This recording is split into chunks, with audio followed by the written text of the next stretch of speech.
रसखान कृष्ण भक्त मुस्लिम कवि थे। हिंदी के कृष्ण भक्त तथा रीतिकालीन रीतिमुक्त कवियों में रसखान का अत्यंत महत्वपूर्ण स्थान है। रसखान को रस की खान कहा गया है। इनके काव्य में भक्ति रस, श्रृंगार रस दोनों प्रधानता से मिलते हैं। रसखान कृष्ण भक्त हैं और उनके सगुण और निर्गुण निराकार रूप दोनों के प्रति श्रद्धावनत हैं। रसखान के सगुण कृष्ण वे सारी लीलाएं करते हैं जो कृष्ण लीला में प्रचलित रही हैं, यथा बाल लीला, रास लीला, फाग लीला, कुंज लीला आदि। उन्होंने अपने काव्य की सीमित परिधि में इन असीमित लीलाओं को बखूबी बांधा है। मथुरा जिले में महाबन में इनकी समाधि है। भारतेंदु हरिश्चंद्र ने जिन मुस्लिम हरि भक्तों के लिए कहा था, इन मुसलमान हरि जनन पर कोटिन हिंदू वारिये, उनमें रसखान का नाम सर्वोपरि है। बोधा और आलम भी इसी परंपरा में आते हैं। सैयद इब्राहिम रसखान का जन्म अंतर्जाल पर उपलब्ध स्रोतों के अनुसार सन 1533 से 1558 के बीच कभी हुआ था। कई विद्वानों के अनुसार इनका जन्म सन 1548 ईस्वी में हुआ था। चूँकि अकबर का राज्यकाल 1556 से 1605 है, ये लगभग अकबर के समकालीन हैं। इनका जन्म स्थान पिहानी, जो कुछ लोगों के मतानुसार दिल्ली के समीप है और कुछ लोगों के मतानुसार ये पिहानी उत्तर प्रदेश के हरदोई जिले में है। माना जाता है कि इनकी मृत्यु 1628 में वृंदावन में हुई थी। ये भी बताया जाता है कि रसखान ने भगवत का अनुवाद फारसी और हिंदी में किया है। रसखान का जन्म सन 1548 में हुआ माना जाता है। उनका मूल नाम सैयद इब्राहिम था और वे दिल्ली के आसपास के रहने वाले थे। कृष्ण भक्ति ने उन्हें ऐसा मुग्ध कर दिया कि गोस्वामी विट्ठल नाथ से दीक्षा ली और ब्रिज भूमि में जा बसे। सन 1628 के लगभग उनकी मृत्यु हुई।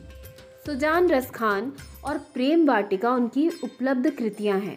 रसखान रचनावली के नाम से उनकी रचनाओं का संग्रह मिलता है। प्रमुख कृष्ण भक्त कवि रसखान की अनुरक्ति न केवल कृष्ण के प्रति प्रकट हुई है, बल्कि कृष्ण भूमि के प्रति भी उनका अनन्य अनुराग व्यक्त हुआ है। उनके काव्य में कृष्ण की रूप माधुरी, ब्रिज महिमा, राधा कृष्ण की प्रेम लीलाओं का मनोहर वर्णन मिलता है। वे अपनी प्रेम की तन्मयता, भाव विहलता और आसक्ति के उल्लास के लिए जितने प्रसिद्ध हैं, उतने ही अपनी भाषा की मार्मिकता, शब्द चयन तथा व्यंजन शैली के लिए। उनके यहाँ ब्रिज भाषा का अत्यंत सरल और मनोरम प्रयोग मिलता है, जिसमें ज़रा भी शब्दाडंबर नहीं है। रसखान अर्थात रस की खान, उसमें कवि हृदय, भगवत भक्त और कृष्ण मार्गी व्यक्तित्व का नाम था, जिसने यशोदानंदन श्री कृष्ण की भक्ति में अपना समस्त जीवन व्यतीत कर दिया था। भक्त शिरोमणि रसखान का कनम विक्रमी संवत 1635 में हुआ था।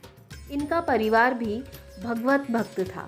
पठान कुल में जन्मे रसखान को माता पिता के स्नेह के साथ साथ सुख ऐश्वर्य भी मिले। घर में कोई अभाव नहीं था। चूँकि परिवार भर में भगवत भक्ति के संस्कार थे, इस कारण रसखान को भी बचपन में धार्मिक जिज्ञासा विरासत में मिली थी। ब्रज के ठाकुर नटवर नागर नंद किशोर भगवान कृष्ण पर इनकी अगाध श्रद्धा थी। एक बार कहीं भगवत कथा का आयोजन हो रहा था। व्यास गद्दी पर बैठे कथावाचक बड़ा ही सुबोध और सरल भाषा में महिमा में भगवान श्री कृष्ण की लीलाओं का सुंदर वर्णन कर रहे थे। उनके समीप ही ब्रिजराज श्याम सुंदर का मनोहारी चित्र रखा था। रसखान भी उस समय कथा श्रवण करने पहुँचे। जो ही उनकी दृष्टि व्यास गद्दी के समीप रखे कृष्ण कन्हैया के चित्र पर पड़ी, वो जैसे स्तब्ध रह गए। उनके नेत्र भगवान के रूप में माधुर्य को निहारते रह गए, जैसे चुंबक लोहे को अपनी तरफ खींचता है। उसी प्रकार रसखान का हृदय मनमोहन की मोहनी सूरत की तरफ खिंचा जा रहा था। कथा की समाप्ति पर रसखान एकटक उन्हें ही देखते रहे। स्थान तथा जन्म काल की तरह रसखान के नाम एवं उपनाम के संबंध में भी अनेक मत प्रस्तुत किए गए हैं। हजारी प्रसाद द्विवेदी जी ने अपनी पुस्तक में रसखान के दो नाम लिखे हैं, सैयद इब्राहिम और सुजान रसखान, जबकि सुजान रसखान की एक रचना का नाम है। हालांकि रसखान का असली नाम सैयद इब्राहिम था और खान उसकी उपाधि थी। रसखान ने अपना नाम रसखान सिर्फ इसीलिए रखा था कि वो कविता में इसका प्रयोग कर सके। फारसी कवियों की नाम चसिप्त में रखने की परंपरा का पालन करते हुए रसखान ने भी अपने नाम खाने से पहले रस लगाकर स्वयं को रस से भरे खान या रसीले खान की धारणा के साथ काव्य रचना की। उनके जीवन में रस की कमी न थी। पहले लौकिक रस का आस्वादन करते रहे, फिर अलौकिक रस में लीन होकर काव्य रचना करने लगे।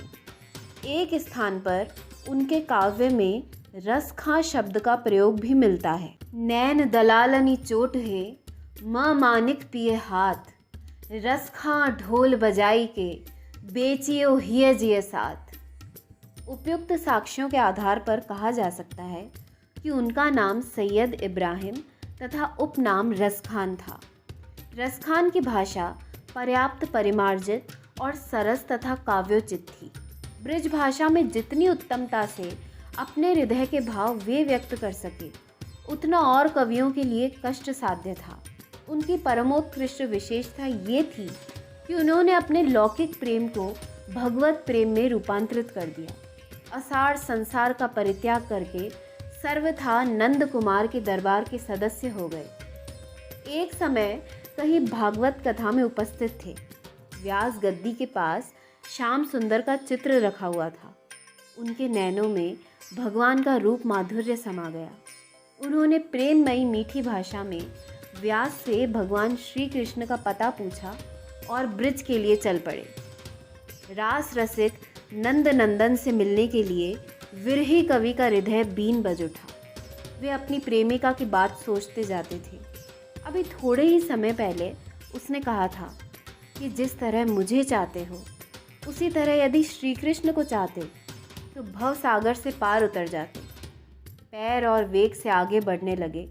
उसी तरह नहीं, उससे भी अधिक चाहने के लिए वे श्री कृष्ण की लीला भूमि में जा रहे थे।